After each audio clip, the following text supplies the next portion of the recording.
Hello everyone, welcome back to my channel, or if you're new, welcome. Thank you for joining me.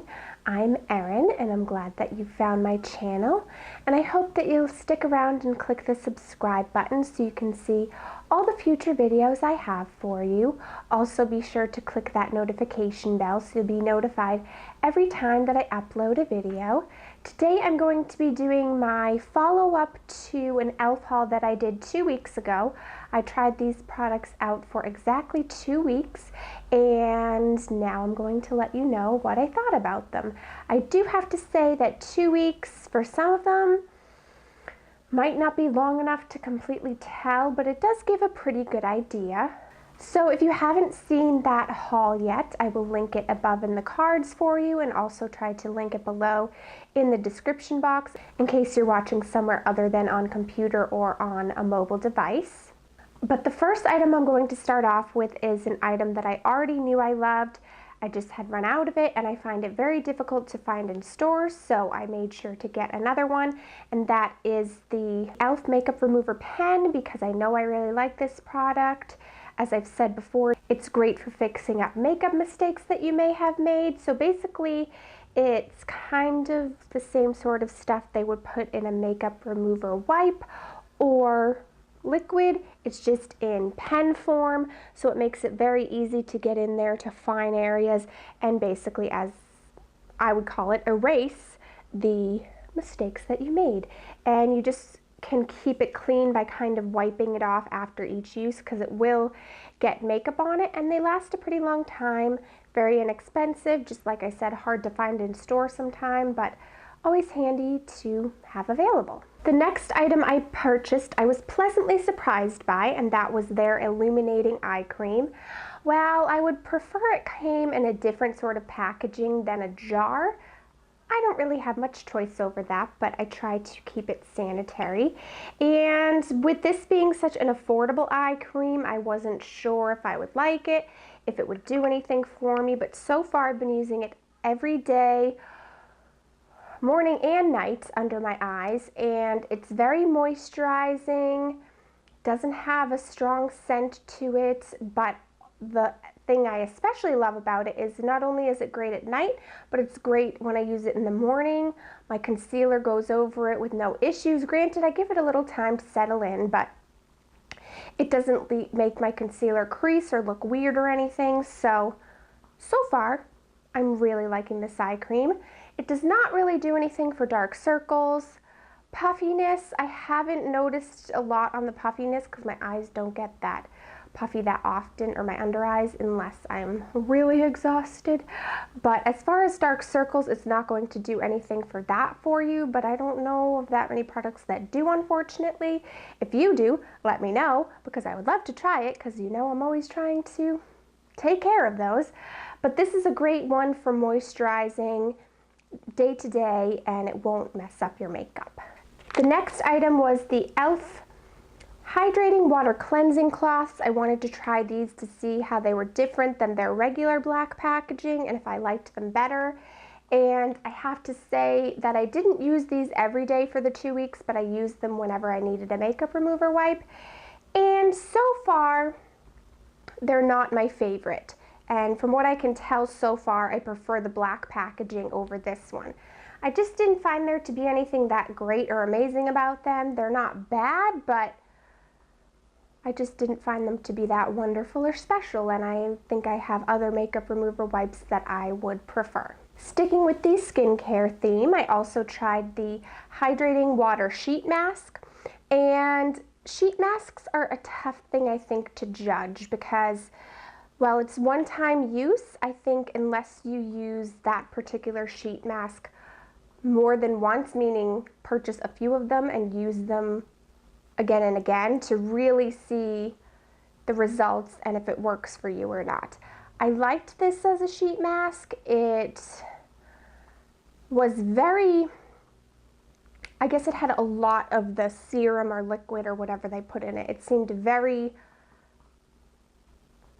damp, a lot of moisture to it to me, more so than a lot of others that I've used, which I guess is a good thing for a hydrating mask.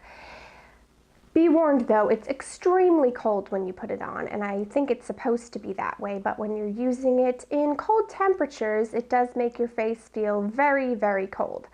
But it's affordable. I, again, can't see results exactly yet because unless I use the same one multiple times, I don't know if I'd be able to really see results. It didn't do anything negative or bad. My skin did feel moisturized after I used it, but I just find those to be hard things to judge. Next, I got the e.l.f. loose powder, and I said in my haul that I think I might have confused this, and turns out I did. I thought this was the same as the under eye setting powder that I really love, so I thought I was just getting more of it in a bigger container, but I think this is just their face powder. And I've used it a few times. I do think I prefer pressed powder over loose powders for the face. I don't mind loose powders under the eye, but loose powders on the face I find a little messy and harder to work with. I am wearing it today on like my T-zone area, but I will continue to use it, continue to test it out, use it up, but I would probably not get loose powder for the face again. I think I would stick to my pressed powders. Then I have been using every day and trying their makeup mist and set. And I do have to say one of the big pros about this one is that there's no yucky smell to it. I know I've talked about some other setting sprays, the Maybelline one, I think, or no, the L'Oreal one, and especially the Wet n Wild one. I really didn't like the smell of. And I think I even said one time I would appreciate a spray that doesn't have a gross smell. And this one does not have any smell that I can detect, or if there is, it's not bad and horrible like a lot of the ones I've used. So that's a big pro to it. It seems to do a good job of keeping the makeup set all day, but then again, it's winter, my skin's a bit drier. The true test would be in summer when everything tends to sweat a bit more. The one thing I'm still having difficulty with is the sprayer. I think I've gotten a little bit better with it, having used it every day. I think I figured out a better way of using it. When I first used it, I think I was either holding it too far from my face or too close, so I think I figured out a good distance. But be careful, don't hold it too close because it isn't as misting as some of the others you may have tried. It's a little bit more concentrated. I don't know if you'll be able to see, but so it still does have a nice mist, but when it's going on your face, it can be a little powerful sometimes. So just something to keep in mind. But if you're looking for an affordable makeup setting spray that isn't terrible smelling, I would recommend this one to you. And the final two items I had in that haul were the moisturizing lipsticks.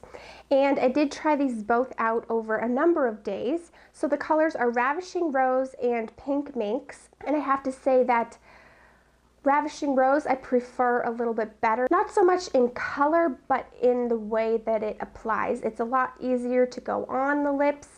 It's a bit more pigmented, and I find the Pink Minx was a little bit harder to work with because it didn't seem to have quite as much pigment. Even though these are called their moisturizing lipsticks, I will tell you that I think you need to have very moisturized lips when using them, so put on a lip balm or something like that ahead of time because they are a bit drying, and if you have any sort of flakiness on your lips, it's going to make that much more apparent. So doing some exfoliating and putting on some moisturizer for your lips beforehand, I think will make it apply and look a lot better. Once it's on, I will say it does have pretty good lasting power. It did come off pretty much when I ate, but if I didn't eat, you know, drinking and things like that, just day to day, it did stay on pretty well. So for a affordable lipstick, I think it's pretty nice, although I think in the future I would probably still prefer a Maybelline or L'Oreal lipstick over these. While they might be a few dollars more, they just go on easier, have better pigmentation, and I just prefer them over these ones. So that is everything that I got in my recent e.l.f. haul. Let me know if you like this type of video where I do a haul and then come back 2 weeks later after testing the products and do a follow-up video because I would be happy to do that for you. Also, let me know what types of products you might like to hear about, and I'll see if I can get them and test them out for you.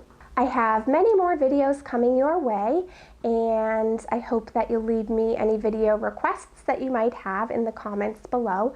I'm always happy to try and fulfill people's requests. While it may take me a little bit of time to get to them, I will eventually get to them, and I hope that you will leave me some of your suggestions.